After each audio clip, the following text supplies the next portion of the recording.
Hello there, I'm Thomas Dolby and this is Why This Song?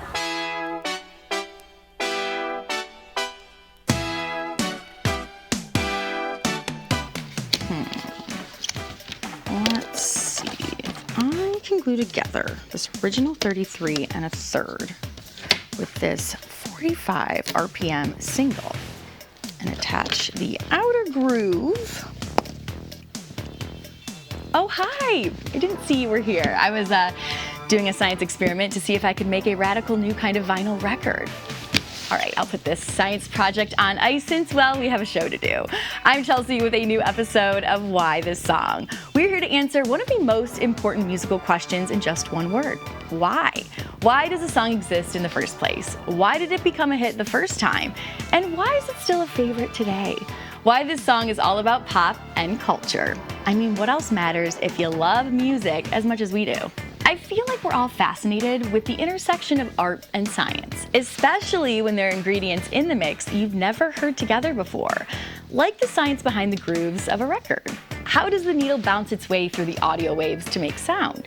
It's this kind of nerding out that brings us to the formula behind The Why of She Blinded Me with Science by Thomas Dolby. Let's see if we can find the original, and what I really want is the 12-inch remix that was a hit on dance floors all over the world. She blinded me with science. She blinded me with science.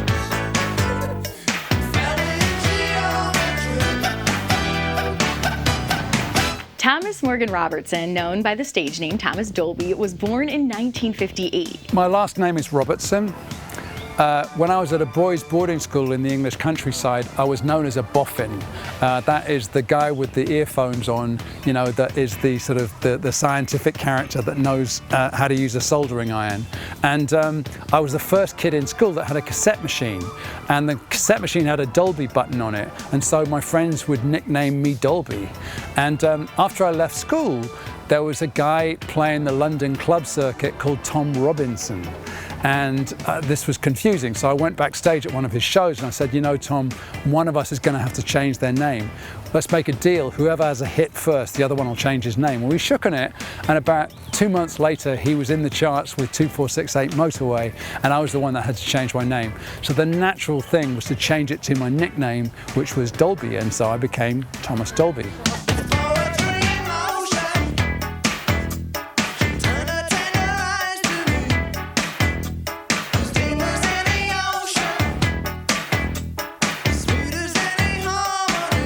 I started playing keyboards when I was about 12 years old, but I started taking up the piano and got into jazz pianists, and I became interested in electronic music, krautrock as we called it, Tangerine Dream, Kraftwerk and so on. But synthesizers in those days, the middle of the 70s, were very rare and very expensive and very heavy. And the closest I could get to one was to go to a music shop in the West End and play a synthesizer until they kicked me out. Eventually I was able to get a hold of one because I found the circuit board from a synthesizer in a dumpster outside of EMS synthesizers in Putney, where I lived. I got my first professional job as a musician, and that was with Bruce Woolley and the Camera Club.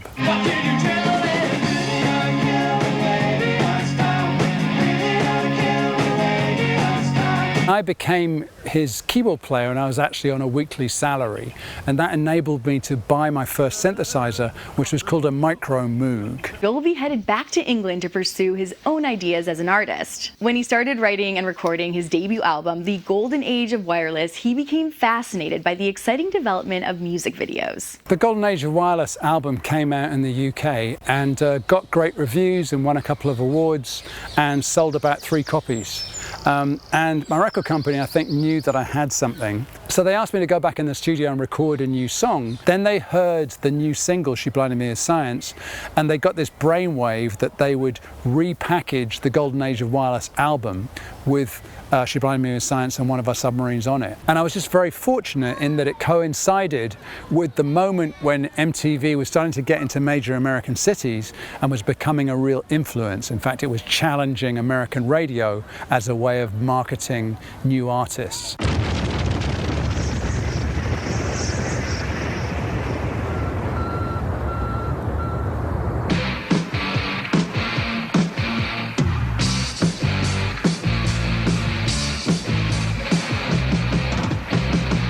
I wanted to make a video that I was going to write and direct myself. So I wrote a storyboard and took it into my record company, EMI, and they said, well, this is great, it looks fantastic, but where's the song? When do we get to hear the song? And I said, I'll bring it in on Monday morning.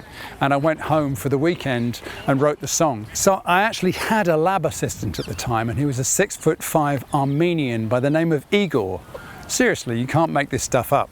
And a school friend of mine came to my studio and he said, you know, if you're going to be a mad scientist, you need to have a hotter lab assistant than Igor. No disrespect to Igor. You need like a hot Japanese lab assistant called Miss Sakamoto or something like that. And so I thought, and before you know it, she was written into the piece as well. When I then came here to Home House and saw some of the shots that we were able to get, I came up with all sorts of other little details for the video.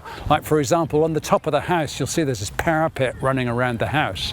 And I had this idea that one of my mad scientists would be up there trying to work on his new jetpack idea. On the lawn in the front, we set up a croquet game between some of the other scientists. And at the very end, I thought it'd be great to have the Dr. Pike, the psychiatrist figure, get his comeuppance. And so we decided we're going to push him into the lake in his wheelchair. So the first character you see in the video is moi. I arrive outside Home House, the home for deranged scientists, on a vintage motorcycle. I think it was a Royal Enfield with sidecar. I'm wearing my full-on motorcycle messenger gear, leather flying helmet and so on.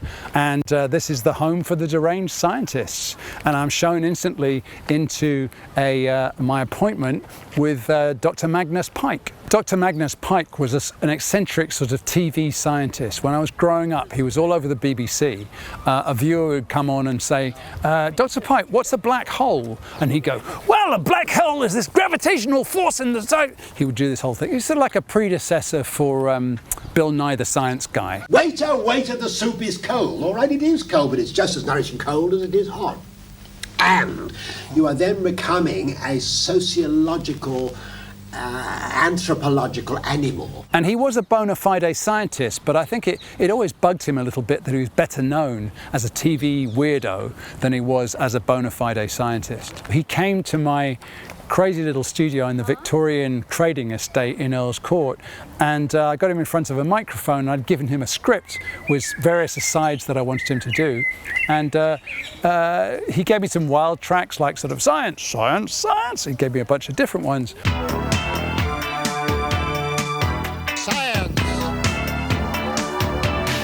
And then when it came to the line, she blinded me with science, it sort of came out like this. She blinded me with science? And I said, Dr. Pike, that's great, but you know, it's not really a question, it's more of a statement. And he said, yes, but as a known scientist, it'd be a bit surprising if the girl blinded me with science. I said, just humour me. And he said, righto, righto. Yes, but as a known scientist, it was a bit surprising if the girl blinded me with science. She Blinded Me with Science blasted into the top 5 in the US in 1982. Since then, the track's experimental sound has never stopped inspiring new fans. The first time I actually saw my video on TV, it was on Top of the Pops, which, as you probably know, is the BBC's top music show.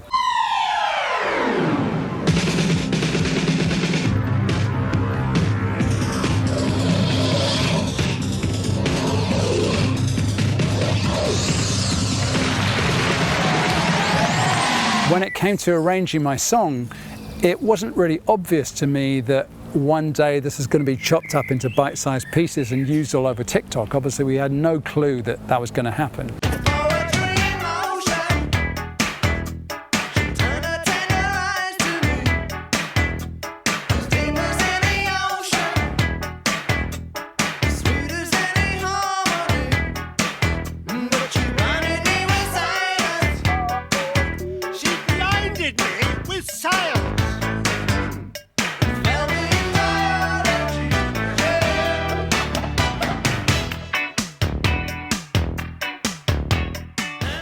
So why is She Blinded Me with Science still so popular today? The formula is 1 part original idea for describing a romantic relationship, another part the signature synth riff, and last but not least, Dolby's quirky sense of humor in one word: science!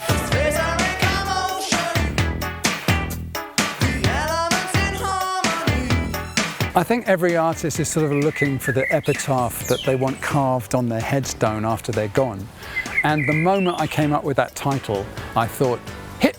And I really had no right to believe that I was capable of making a worldwide hit. But hey presto, I got it done and it happened for me. And I think I'm very grateful, to have had that moment in time. I'm very fortunate because very often, I'll show up in like a list of one-hit wonders, but there'll be all these comments from people saying, oh, you don't know the rest of what he does. I mean, he has these really beautiful quiet songs, these gorgeous ballads. He's done film music. He's a professor of music now at a conservatory. He's written a book. He's given lectures. He's made films.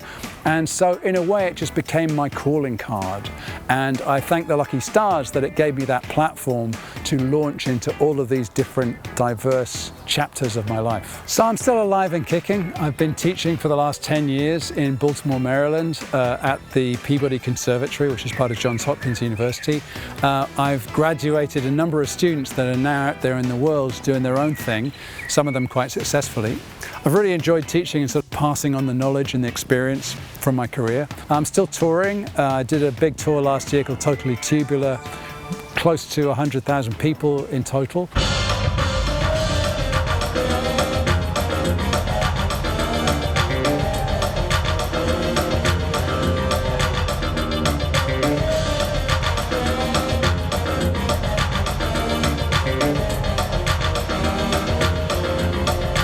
If you're looking for a good show to come and see one of my shows, and maybe you will be introduced to another layer, another level of my music that you weren't aware of. Our bold musical experiment of getting to the why of a song is far from over. We have many more episodes to come of Why This Song. To make sure you don't miss the next episode of Why This Song, be sure to follow the show on the platform of your choice and like us on social media. I'm Chelsea Briggs. Thanks for watching.